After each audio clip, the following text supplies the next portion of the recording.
How are you doing, Sarah? I can imagine it's been a bit nuts. Yeah, I'm shattered, to be honest, because if we thought this was all going to be over last week, boy, were we wrong. It feels like every minute I'm getting another notification by email or text message or WhatsApp telling me somebody's been appointed, something else has happened. It's been absolutely manic for the last couple of days as Donald Trump's been putting together his cabinet with some controversial choices that we can talk about in a moment. But those aren't the only people affecting his policy. You know this, Marianna. There are a lot of other folk in Mar-a-Lago, in his orbit, who have quite a lot to say about what's going on. They might not get as many headlines, but I think we should explore a little bit more about the TV personalities, the ones you know, the social media influencers, the people who really are influencing the president-elect. Yeah, exactly, Sarah. Not necessarily just influencing the online world, but possibly influencing the president-elect, which is a pretty big deal. And it's not just the influencers either. There's also Donald Trump's family, who I'm sure lots of people saw at Mar-a-Lago on election night all together. So we're going to dive into that too. Welcome to Americast. Americast from BBC News. Hello, it's Sarah here. I'm in our Washington bureau in DC. And it is Marianna, aka Misinformation, in the worldwide headquarters of Americast in London.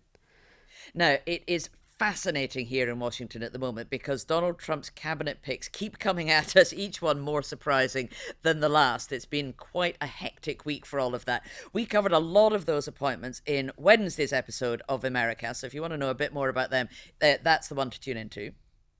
And today we're actually going to be talking about who is kind of influencing some of those decisions possibly and who is within Trump's inner circle. So everyone from social media influencers and people you've kind of never heard of who appear to be having a massive impact. And then also his family, everyone you saw kind of pictured with him at Mar-a-Lago before, who are really calling the shots. And we've got Marc Fisher with us. He's a friend of our podcast, whom you've heard before on one of our Trump profile episodes. He's an associate editor at the Washington Post, and he also co-authored a book called Trump Revealed. So he knows what goes on behind the scenes. Thank you very much for joining us, Marc. I'm happy to be here. So I think, Marc, to start with, I mean, we're really getting into Trump's inner circle, and in particular a few people, social media influencers perhaps, that some Americasters, our listeners, won't necessarily have heard of. The first name that comes to mind who feels as though he is being and has been pretty influential is Charlie Kirk. I don't know how you'd best describe him to our listeners. I mean, he founded Turning Point USA in 2012. It's a conservative group. It's very much about like protecting the First Amendment. He's got a massive social media following. I think he's got more than 4 million followers now on X. And he's a podcaster and a streamer and all sorts, really. He's a pretty big deal, especially among the group that really put Donald Trump back in the White House, which is young men. Young men across the country who are alienated from the mainstream media, alienated from both political parties, alienated from all institutions, authorities, experts. Along comes a voice like Charlie Kirk, and there are a number of such folks who are young, dynamic, mince no words, stand up against the system, seem to want to sort of blow things up and tear things down, much like Donald Trump, but a couple of generations younger. And he presents a kind of different path forward, a way for young men to feel that they and their voices matter again, and a way for them to feel like they're part of a movement. And so he is big on college campuses, and it's very much driven by this movement of bringing in young men who ordinarily don't vote, who ordinarily don't follow politics in any kind of detailed way. And so Kirk kind of realized early on that this was an untapped population, whereas, as he put it, the suburban vote, particularly women's vote, these are people who ordinarily do vote. So you're only going to make marginal differences in terms of recruiting them to the polls.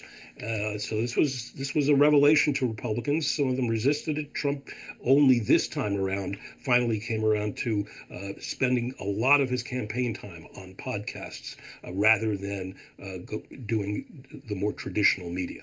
And the American electorate traditionally has not come out to the polls nearly as much as other Western democracies. And some people saw that as a tragedy, and some people thought it was a sign of a healthy enough society that people didn't have to care about politics. But whatever the cause, the fact was that we had unusually low voter turnout.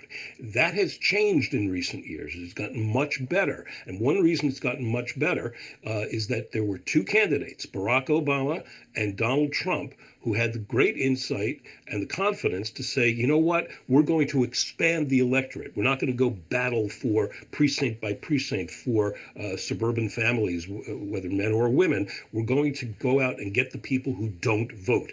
Most political professionals thought that was a dumb idea, and yet it worked for both Obama and Trump. They were able to kind of light a fire under people who were so alienated from the system that they didn't follow politics, they didn't read the news, and they didn't vote. They can be brought to the polls. Both of those guys have shown it. That's really interesting because one of Barack Obama's former advisors, Van Jones, was saying something really similar on CNN just after the results came in. He said, we, meaning the Democrats, were making fun of Donald Trump for having thrown away his ground game and doing all this weird stuff online. We thought that Elon Musk and Charlie Kirk were idiots, but it turns out we were the idiots, he said, talking of the Democrats, and we woke up in a body bag because, this just wasn't the campaign the Democrats thought it was. Interesting as well, speaking about Charlie Kirk, we've obviously been having all of these different appointments being made by Donald Trump, who he wants to have in his cabinet. And Charlie Kirk posted a video with none other than Matt Gaetz, who is the person that Donald Trump has put forward as Attorney General. I don't know if you saw that, Sarah, and if you've been feeling the kind of reaction to that decision from Donald Trump over in DC. So that makes it pretty obvious exactly how close Charlie Kirk and Matt Gaetz are as part of the bro crowd, some of whom have been being appointed to Trump's administration, but nothing has been as shocking as his announcement that he wanted to make Matt Gaetz Attorney General. For two reasons, well, for several reasons, in fact. I mean, we know that's one of the posts that Donald Trump cares about the most, and that he really wants an Attorney General who's going to be an activist, essentially, in his administration. And it's difficult to think of anybody who would be more controversial being nominated to that position. That really sent the shockwaves through Washington here yesterday. I'm sure you felt them as well, Mark. I mean, is it possible to get Matt Gaetz confirmed as Attorney General? Is this Donald Trump just, daring Congress to go against him? Is this a sort of show of strength? Well, it may be one of the most dangerous trolling exercises we've seen in American politics, or it may be a sign of just how isolated, how siloed Donald Trump has been during his years in the wilderness, during these last 4 years when he was secluded at Mar-a-Lago with people who had pretty extreme views, and he shelters himself and his staff shelters him from alternative means of news and information. He is not someone who reaches out and wants to know what's going on, what the opponents are saying about him. He wants to avoid all that. Well, in that siloed world, Matt Gaetz is a superstar. He's a rock star. And because he, like Trump, wants to blow things up. And there's nothing that the extreme right wants to blow up more than the Department of Justice. So Matt Gaetz has the distinct honor of being probably the most despised man in Congress by other congressmen. What is it about him that is causing so much controversy for Americasters? Why are people so shocked about this? I'll do the headlines and then Mark can probably give us a little bit more background. So, I mean, as Mark hinted, he's not personally well liked. In fact, he's largely detested. He practically got into a fist fight on the floor of the House a couple of years ago when they were trying to elect a new speaker. I mean, he said a lot of pretty extreme things about dismantling the federal government. He is someone who is personally abrasive. He is someone who has a long history of activities that have brought about investigations. It is rare for Congress to investigate one of its own. The former House Speaker, Kevin McCarthy, blames Matt Gaetz for McCarthy's downfall, for his loss of that position. A guy who is just resoundingly hated in both houses of Congress. There are a number of senators, sort of old school senators for sure, but even some of the younger ones who are not going to be able to bring themselves to vote yes. That doesn't mean that Matt Gaetz won't be the Attorney General, because Trump has the option, kind of a nuclear option, of circumventing the Senate and appointing Gaetz in what's called a recess appointment. While the Senate is out of town, out of session, the president can simply appoint this person. It's for a limited time, and he won't actually get paid for the job, but nonetheless, he would be the Attorney General. So that is the confrontation that lies ahead of us. My understanding of the recess appointments is that the leader of the Senate, who was just elected yesterday, John Thune, has to agree to recess the Senate for long enough that that provision that the president can make recess appointments kicks in. So it does need the acquiescence of the Senate, so to speak. And John Thune was not Donald Trump's chosen candidate for that, although he didn't say very much publicly. It was pretty clear he preferred the Florida Senator Rick Scott, who had said he would accede to that request. So there is a battle coming, it looks like, between the Senate, who may want to hold on to their power to get to confirm all of these appointments, and Trump, knowing that he can probably only get Matt Gaetz through in a recess appointment, that Trump, it looks as though he's deliberately set up this battle of wills between presidential power and Senate power before he's even in office. And isn't this kind of tension or conflict that's going on actually sort of symbolic of what you were describing before, Sarah, about the two different campaigns that were run? Like, what respects and is in line with the established institutions, and what is then seen as kind of rule-breaking game, whether you like it or not, sort of being willing to actually disrupt the system and say, no, actually, that's not what we're going to do. It kind of feels like that same tension dynamic is just continuing to play out now, but in a slightly different way, because Donald Trump is president-elect. Yeah, and you wonder, I mean, we were talking earlier about Charlie Kirk, about how he, is a radical. He doesn't, respect the establishment, the rules, the normal order of doing things. And that's in part because he's younger, he's an outsider.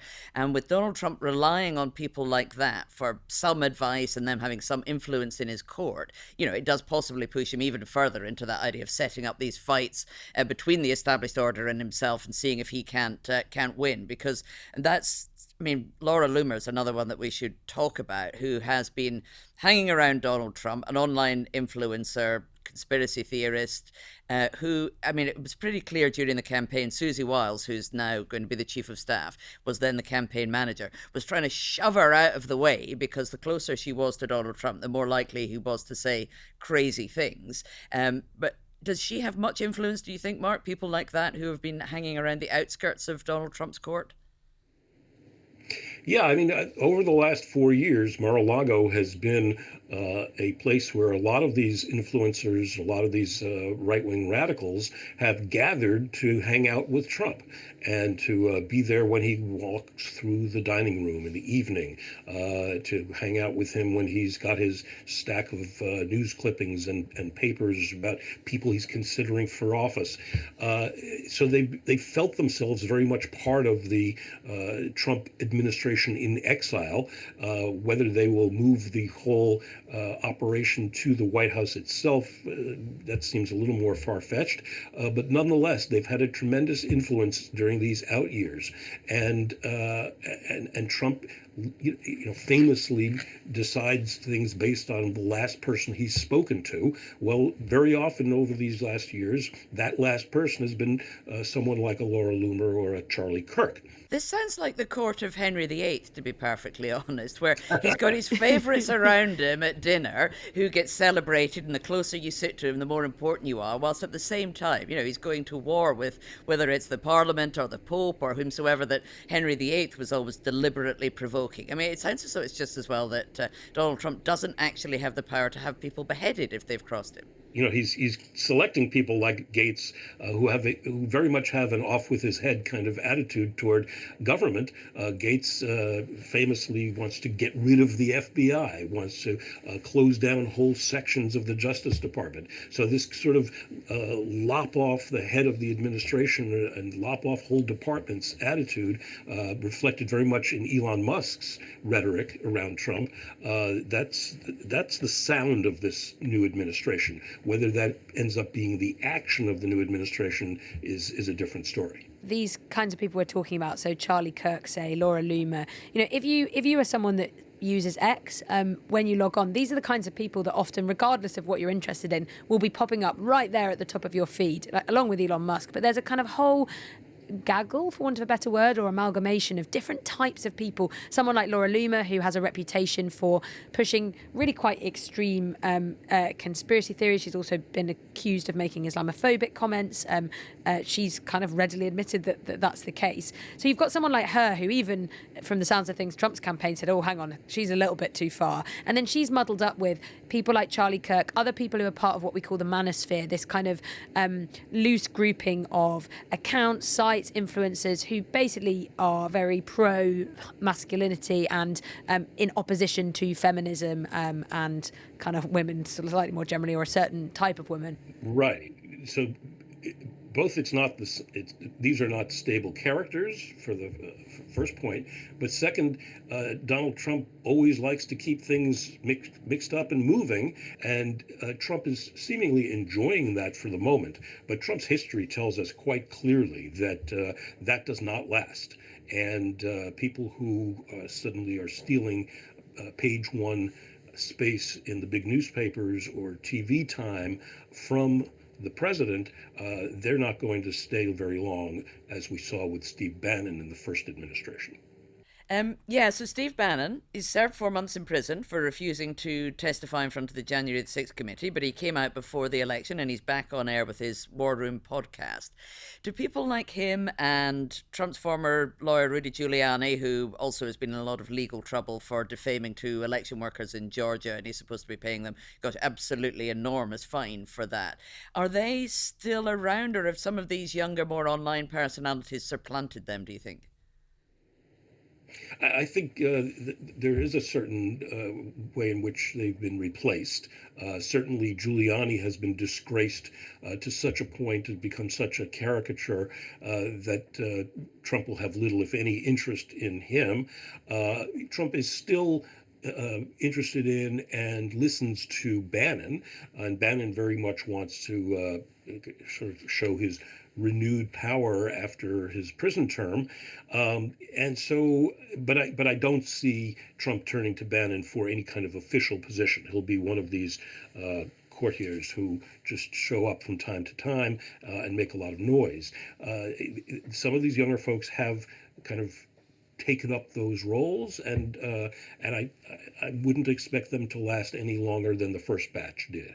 Oh, it's amazing. I mean, I have to confess, I'm a bit of a medieval history junkie as well as an American politics obsessive, and the parallels with sort of Tudor courts just keep coming and coming, the way in which people are in and favour and out of favour, but also the children as well, because you've also got the Trump family around him, and they seem to come in and out as well. And, you know, again, not dissimilar to Henry VIII, you've got the children of different mothers, assuming different positions in terms of who's in and out, and it does appear that Barron, the child of Donald Trump's current wife, is rising in influence, when in fact some of the others are possibly receding. Obviously, Ivanka had a very big role in the first administration and has always sort of appeared to be his favourite, but she's very, very much in the background now. Is it obvious online, Marianna, sort of where the children are in the pecking order? Yeah, it's really interesting because I'm sure some Americasters might have seen, there were some kind of behind-the-scenes clips from Mar-a-Lago showing all of the family together. You mentioned Elon Musk earlier, who we chatted about on yesterday's episode. And, there's this kind of extraordinary moment where he comes in with his kid and they're all sort of together, like he's kind of in with the family and so on. And it's quite interesting analysing and watching those videos, which quite a lot of people on social media have been doing. And there are particularly new characters. I mean, the person who's really been on my radar is Kai Trump. People might have seen her speak at the Republican convention. She is Donald Trump's she's the granddaughter. Yeah, she's the granddaughter. And she has been...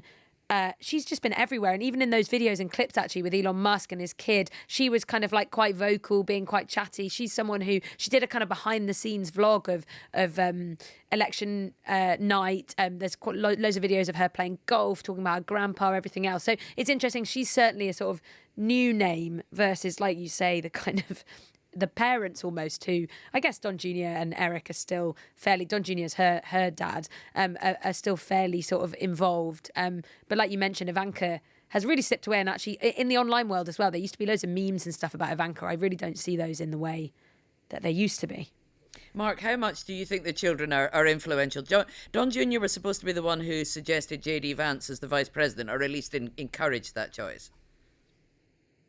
Right. And so Don Jr. has not been quite as visible this year as in past years around his father, but his influence is very much there, very much seen in that selection of J.D. Vance. It was Don Jr. who said that Vance would bring in this younger, more male electorate that and get them excited. Not clear that that's actually what happened, but nonetheless, Don Jr.'s influence is evident in that way. He's not going to be in the White House on a daily basis. The withdrawal of Ivanka and Jared from the public scene is also a very deliberate effort on their part. Jared's going to make a ton of money in this administration. He's got ventures in the Middle East that are very much a result of his role as Trump's negotiator there during the first term. I think the other big change is the role that Barron Trump, the youngest Trump child, is playing. He's now just a freshman at New York University, living in Trump Tower with his mother, but he was very crucially influential on his father in terms of persuading Trump to spend a lot of time on these podcasts, going out, to, ginning up energy and enthusiasm from the bros, from the people in Charlie Kirk world. And it was Barron who vetted the various podcasts that Donald Trump went on. Donald Trump obviously had no idea what Kill Tony was. And so it was Barron who said, this is the show that people my age listen to, and you need to be on it. And it was a terrific interview in which Trump let down his hair and let down his defenses in a way that he rarely does. You'd have to go back to the 1980s to interviews by Rona Barrett or Howard Stern to find Trump talking about his family in quite that intimate a way. So it's a real change, and he's got the confidence to do it courtesy of his youngest son. And it's interesting because Barron Trump, a bit like Kai Trump, really has become a huge focal point online. I mean, loads of people talking about him, not least because he is very, very tall. He's 6'7", and a lot of people are noticing that. And Donald Trump seems to be very proud of that. But exactly that. I mean, these two sort of 18, 17-year-olds are the ones who seem to be kind of pretty good at tapping into the social media world and understanding it. Do you think he's heading towards a dynasty, Mark? You can't help but think that Donald Trump's vanity, if nothing else, would like the idea that the Trump family supplanted the Kennedys in American political lore, or that he was able to pass on his premiership, even if, it wasn't Don Jr. or Ivanka that was going to run in 4 years' time, but maybe after that. Or is he grooming any of the family for political success? Well, he always had that hope that Ivanka would follow him, the favorite child, by his own words. That he hoped that she would follow him into politics. She seems very much inclined not to do that.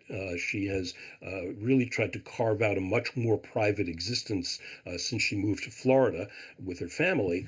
And so that doesn't seem to be happening. Maybe they skip a generation, but the Kennedy model is very much in Donald's mind. If you look at some of the formal family portraits that have been done, they've been dressed a la the Kennedys at Hyannisport back in the early 60s.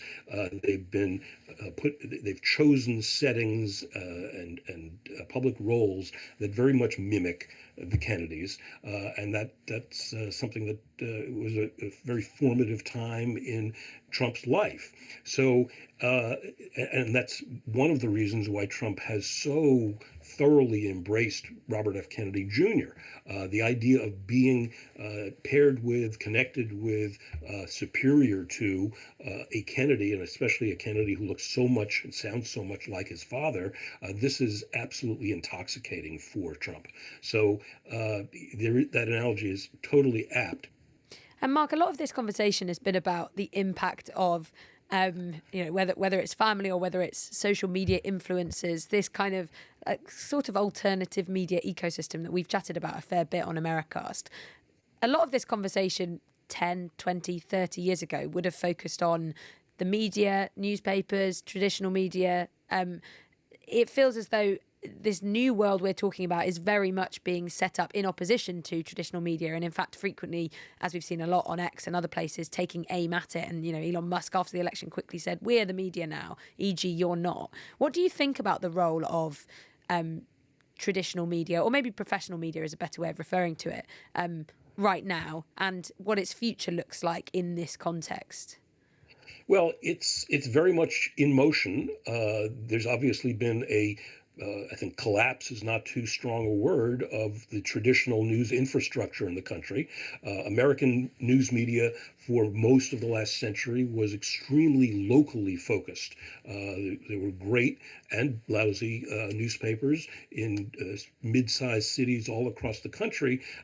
Most of those have been so diminished as to barely exist at this point.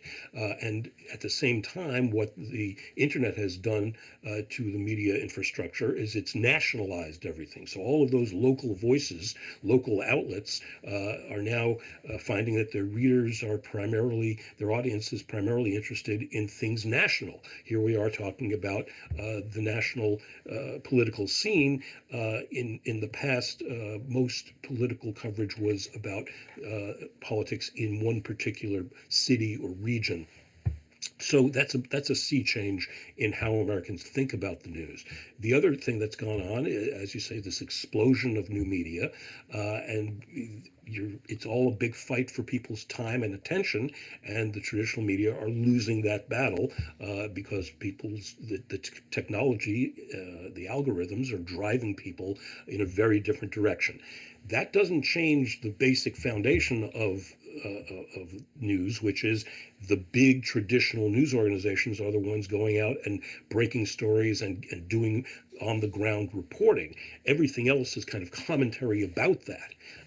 But that realization has not broken through to the audience. And so you have a lot of people who are turning to podcasts, turning to online pundits for their news, and news has become much more about conversation and gossip than about revelations in a traditional news sense. I can remember when newspaper endorsements really made a massive difference to elections, and in the UK as well, there were a couple of notable general elections where it was really put down to the endorsement of one or two very popular newspapers, and the tradition continues in most publications. But it was quite controversial this year when, not that long before the election, the Washington Post suddenly announced that it was not going to endorse any candidate. And it was reported that that was after the editorial board had decided to endorse Kamala Harris.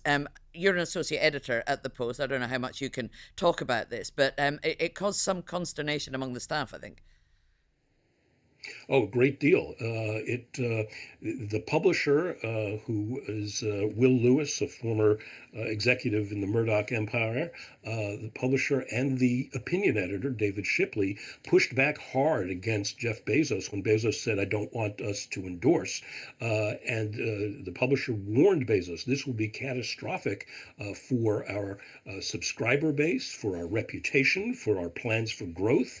And Bezos said, nonetheless, he had concluded that it was undermining the credibility of the news operation for the institution to make a pick and choose and say, this is who we're for.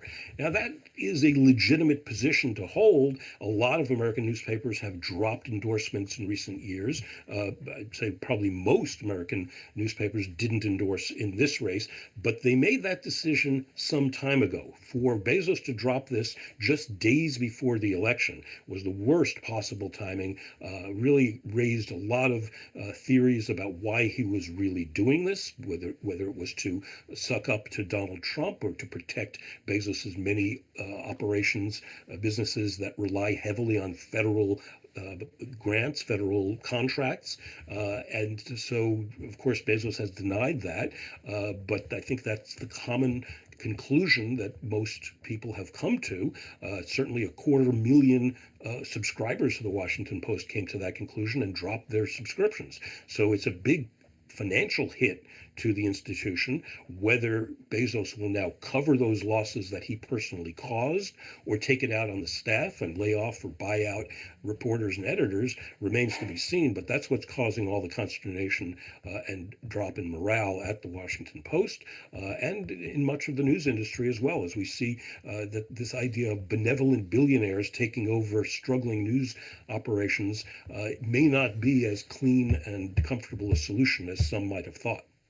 Yeah, fascinating. And that's, I mean, 250,000 is a lot of subscribers for the Washington Post to lose, isn't it? At a time when they're supposed to be turning around the newsroom into a profit-making organisation. It's, yeah, fascinating to see Jeff Bezos effectively shooting himself in the foot like that. Because he wrote an editorial opinion, well, an op-ed, didn't he, himself trying to explain the decision and say, oh, it had nothing to do with any of the federal government contracts that his businesses were involved in. But that clearly didn't cut much water with any of the subscribers who were happily cancelling their subscriptions in protest. Right. Now, and some of them have come back, and Bezos's argument was that they might be momentarily annoyed with us, but they would come back. Some of them have. We haven't gotten any good numbers on that.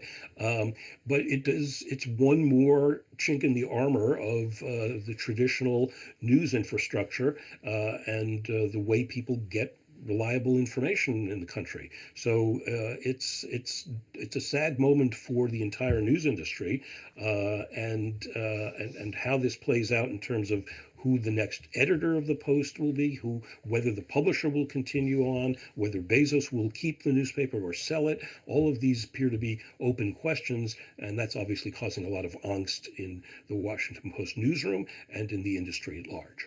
Mark, there was one bit of that editorial that I thought was quite interesting. I mean, aside from all of the speculation about why actually he didn't want, he didn't want to endorse Kamala Harris and so on, but that point about like you kind of need two things: you need the media to be accurate, but you also need people to believe the media to be accurate, and that kind of feels at the heart of this. Really, that kind of erosion of trust, which, to be honest, some of the people that we've just been talking about in this episode have been involved in, and how that's won back in the current environment. Well, Western societies are all undergoing a crisis of trust and really a redefinition of trust. So old institutions, elites, obviously, that's where most of the frustration and wrath of the public are aimed. But it's not that we don't trust anything. It's just that we trust things differently. People seem to trust random podcasts online, random YouTube. Or trust people they agree with as well, which is part of it. Absolutely right. Or just look at how we've redefined trust in our daily lives. We may not trust doctors or hospitals or scientists or those kinds of traditional experts, but we're happy to get into a stranger's car and be taken for a ride with no insurance and no idea who this person is.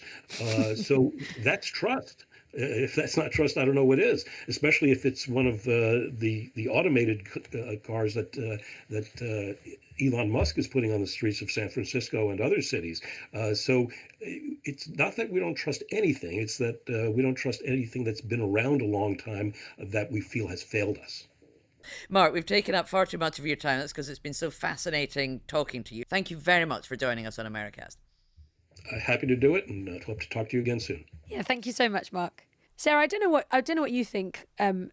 Talking through that whole kind of cast of characters and different people, it strikes me that actually the people who feel like the most significant are his family still, but this new generation of his family, like the kids who are, all of those influences in some ways are kind of interchangeable. Like it doesn't matter who they are, they're just the people that are convenient and useful to the cause or to, the goal of Donald Trump and, in this case being elected and what happens next. But actually it's the people kind of on the inside helping him to form that strategy, possibly your Barron Trump, even maybe Kai Trump, who seem to be his secret weapons more so than, an influencer who he may or may not still be friends with in 4 years' time.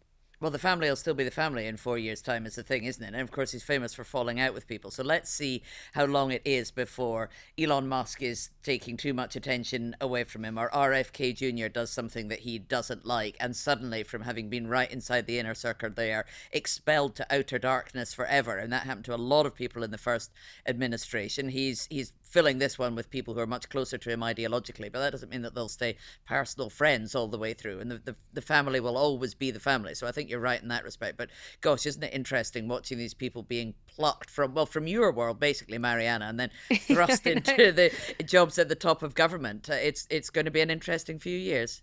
And that's where we're going to leave it for this episode. Thank you all for listening. See you all later. Bye-bye. Bye.